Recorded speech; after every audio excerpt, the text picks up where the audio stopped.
Good afternoon student. तो आज हमारा थर्ड सेक्शन स्टार्ट हो रहा है जिसका नाम है ट्रांसपोर्टेशन प्रॉब्लम। ट्रांसपोर्टेशन प्रॉब्लम क्या होती है? ट्रांसपोर्टेशन प्रॉब्लम हमारी मेनली क्या है कि हमारे पास कुछ रिसोर्सेज होते हैं, जैसे कुछ फैक्ट्रीज़ हैं, उनमें कोई प्रोडक्शन हो रही है, उन प्रोडक्ट को किसी दूसरी डेस्टिनेशन पे पहुंचाना, किसी दूसरी सिटी में भेजना। ठीक है, जैसे हम क्या है कि गुड़गांव में रह के हम किसी चीज़ का प्रोडक्शन कर रहे हैं और उस प्रोडक्ट को हमें डिफरेंट सिटीज़ में भेजना है, डिफरेंट डेस्टिनेशन पे भेजना है।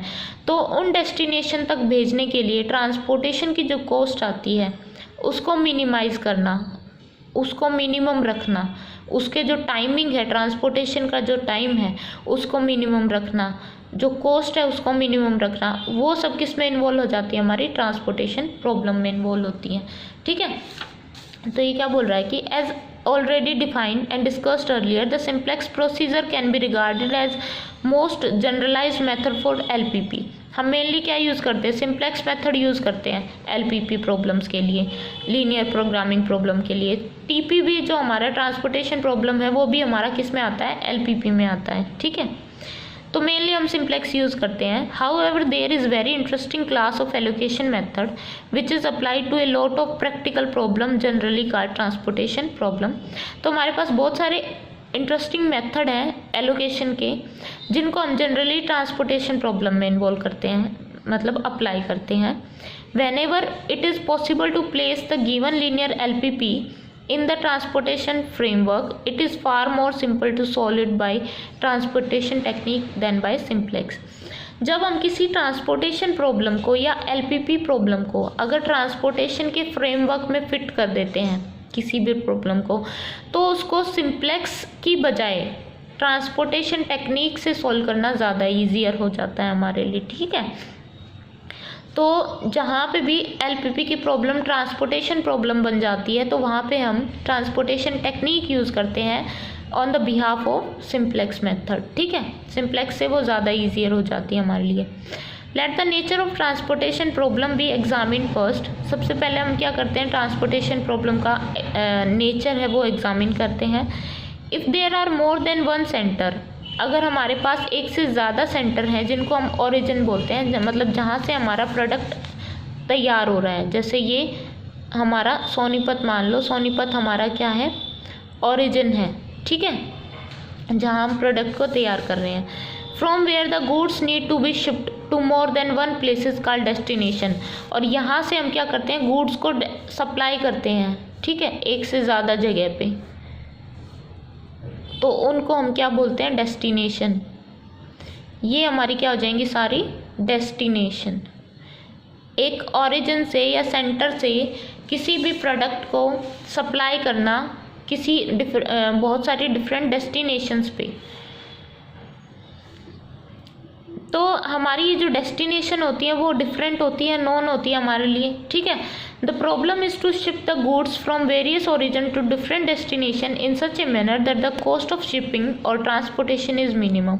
तो हमारा जो मेन ऑब्जेक्टिव है ट्रांसपोर्टेशन प्रॉब्लम का वो यही है कि किसी ओरिजिन से डिफरेंट डेस्टिनेशन पे हमें सप्लाई करना, जो हम किसी प्रोडक्ट को सप्लाई करते हैं तो उसकी जो शिपमेंट कॉस्ट आती है, शिपिंग कॉस्ट आती है, शिपमेंट कॉस्ट आती है, वो क्या होनी चाहिए? मिनिमम होनी चाहिए। ठीक है, तो ये हमारी मेन किस में आती है? ट्रांसपोर्टेशन प्रॉब्लम में। Thus we can formally define the transportation problem as follows। तो ट्रांसपोर्टेशन प्रॉब्लम को हम कैसे डिफाइन कर सकते हैं?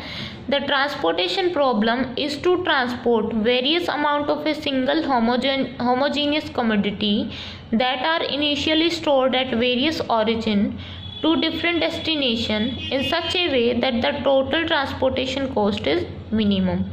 तो जो हमारी ट्रांसपोर्टेशन प्रॉब्लम है वो क्या है कि हम एक किसी कमोडिटी को किसी इनिशियल स्टोर से या बहुत सारे वेरियस ओरिजिन हैं वहाँ से डिफरेंट डेस्टिनेशन पे शिप करते हैं, शिपमेंट करते हैं उस कमोडिटी की। तो उस शिपमेंट में जो हमारा टोटल ट्रांसपोर्टेशन कॉस्ट जो लग रहा है वो क्या होना चाहिए? मिनिमम होना चाहिए। ठीक है, तो उसको हम बोलते हैं ट्रांसपोर्टेशन प्रॉब्लम। ठीक है, तो आई थिंक आपको समझ आ गया होगा। जैसे कि हमने मैन्युफैक्चरिंग की है किसकी, वुलन्स की, ये हमारा ओरिजिन हो गया।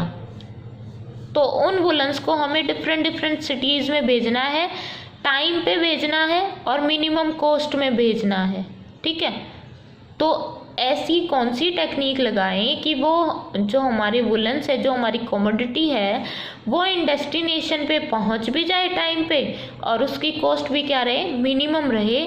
तो उन टेक्निक्स को हम क्या बोलते हैं, ट्रांसपोर्टेशन टेक्निक्स, ठीक है। और उनके सॉल्यूशन और उन प्रॉब्लम्स को क्या बोलते हैं, ट्रांसपोर्टेशन प्रॉब्लम, ठीक है। और उन टेक्निक को यूज़ करके जो हमें ट्रांसपोर्टेशन प्रॉब्लम का सॉल्यूशन मिलता है, वो क्या मिलता है, हमें ऑप्टिमम सॉल्यूशन मिलता है, ठीक है। For example, A tyre manufacturing concern has M factories located in N different cities. अब इसने बोल दिया कि हमारे पास कोई टायर मैन्युफैक्चरिंग कंपनी फैक्ट्री है जिसमें M फैक्ट्रीज हैं हमारे पास, ठीक है। और N क्या है, N डिफरेंट सिटीज़ हैं जिनमें हमें वो ट्रांसपोर्ट करनी है। The total supply potential of manufactured product is absorbed by N retail dealers in N different cities of the country. और जो प्रोडक्ट हमने बनाया है वो उनको कौन एब्जॉर्ब करेगा, ये N रिटेलर्स, N सिटीज़ हैं वहाँ पे N रिटेलर्स हैं, ठीक है, जहाँ तक हमें उन जो कमोडिटी है उसको पहुँचाना है। The transportation problem is to determine the transportation schedule that minimize the total cost of the transporting tire from various factory allocation to various retail dealers। तो जो ट्रांसपोर्टेशन प्रॉब्लम है उसका मेन काम क्या है कि वो एक ऐसा शेड्यूल तैयार करती है जो उसकी ट्रांसपोर्टेशन की कॉस्ट को मिनिमाइज करता है, ठीक है। और उन टायर्स को, जो हमने टायर्स मैन्युफैक्चर किए हैं, उनको डिफरेंट लोकेशंस पे एट प्रॉपर टाइम पे क्या करता है, पहुंचा देता है। तो ये आते हैं हमारे ट्रांसपोर्टेशन प्रॉब्लम में, ठीक है। अब इसकी मैथमेटिकल फॉर्मुलेशन देखते हैं ट्रांसपोर्टेशन प्रॉब्लम की क्या होती है। Let there be M origins, मान लिया कि हमारे पास कितने हैं, M ओरिजिन्स है and ith origin passing AI unit to a certain product. हमारे पास M ओरिजिन्स हैं और M ओरिजिन से हम क्या कर रहे हैं, AI यूनिट है वो सप्लाई कर रहे हैं किसी ith ओरिजिन से। टोटल M है, मतलब I फ्रॉम 1 to M हो सकता है कितना भी, 1 to M। ith ओरिजिन से हम AI यूनिट है वो सप्लाई कर रहे हैं और N डेस्टिनेशन है हमारे पास, ठीक है। और उन N डेस्टिनेशन की रिक्वायरमेंट क्या है, BJ है, ठीक है। jth डेस्टिनेशन की रिक्वायरमेंट क्या है, BJ। तो ये AI है वो कहाँ ट्रांसपोर्ट कर दी हमने, BJ के पास। Cost of shipping an item from the M origin to each of N destination are known either directly or indirectly in the term of mileage or shipping hours. और जो cost लगती है वो हमें पता होती है या तो डायरेक्टली या इनडायरेक्टली। डायरेक्टली कैसे, या तो माइलेज की फॉर्म में या फिर शिपिंग आवर्स की फॉर्म में हमें उनकी कॉस्ट पता होती है। तो उस कॉस्ट को हम डिनोट करते हैं CIJ से, ठीक है। CIJ का मतलब क्या हो गया, ith ओरिजिन से jth डेस्टिनेशन पे उस प्रोडक्ट को सप्लाई करने की जो कॉस्ट आई वो क्या है, CIJ, ठीक है। Let CIJ be the cost of shipping 1 unit product from ith origin to jth destination.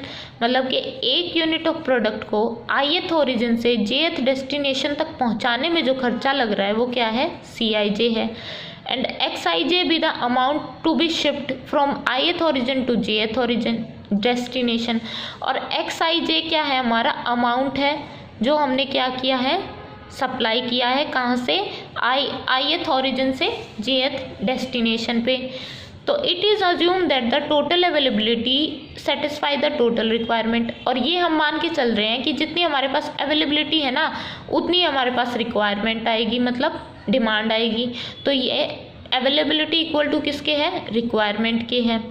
In case अगर ये इक्वल नहीं होते तो हमारी जो, इसको तो हम बोलते हैं बैलेंस्ड ट्रांसपोर्टेशन प्रॉब्लम, ठीक है, बैलेंस्ड, जब हमारी अवेलेबिलिटी और रिक्वायरमेंट क्या होती है, इक्वल होती है, और जब ये दोनों इक्वल नहीं होती वो हो जाती है अनबैलेंस्ड।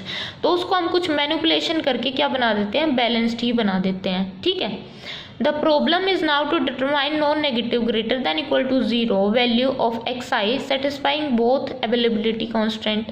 तो अब इनकी क्या करनी है, हमें नॉन नेगेटिव कॉन्स्टेंट तैयार करनी है। फर्स्ट क्या आ जाएगी, summation j from 1 to n xi j equal to ai for i equal to 1 to m, ये सेकंड इक्वेशन मान ली। एज वेल ये किसकी होगी, अवेलेबिलिटी कॉन्स्टेंट होगी हमारी। रिक्वायरमेंट कॉन्स्टेंट क्या हो जाएगी, i from 1 to m xi j equal to bj, ठीक है। j कहाँ से कहाँ तक लाई कर रहा है, 1 to n तक। फिर जो हमारी जो ऑब्जेक्टिव फंक्शन होगा वो क्या है, मिनिमाइजेशन, क्योंकि हमें टोटल कॉस्ट को क्या करना है, मिनिमाइजेशन करना है। तो हमारा जो ऑब्जेक्टिव फंक्शन होगा वो रहेगा z equal to summation i from 1 to m j from 1 to n xi j into C I J. X I J क्या हो गया, हमारा अमाउंट जो हमें शिप करना है, और सी आई जे क्या होगी, हमारी कॉस्ट जो उसकी शिपमेंट में लगती है, जिसको हमें क्या करना है, मिनिमाइज करना है। It may be observed that the constant equation second, third and fourth are linear। ये हमारी क्या है, लीनियर है इन xij। It may be look like linear programming problem. तो ट्रांसपोर्टेशन प्रॉब्लम की फॉर्मुलेशन में हम कैसे लिख सकते हैं टीपी को हम, कि minimise z equal to summation i from 1 to m j from 1 to n xij cij, क्या किया, कोस्ट को मिनिमाइज किया, ठीक है। और सब्जेक्ट टू कांस्टेंट क्या है, कि summation j from 1 to n xij equal to ai और summation i from 1 to m xij equal to bj, ये हमारे क्या हो जाएंगे, कॉन्स्टेंट्स हो जाएंगे। और ये सारे क्या हैं, ग्रेटर देन इक्वल टू 0 है, तो ये फॉर्मुलेशन हो जाती है, ठीक है।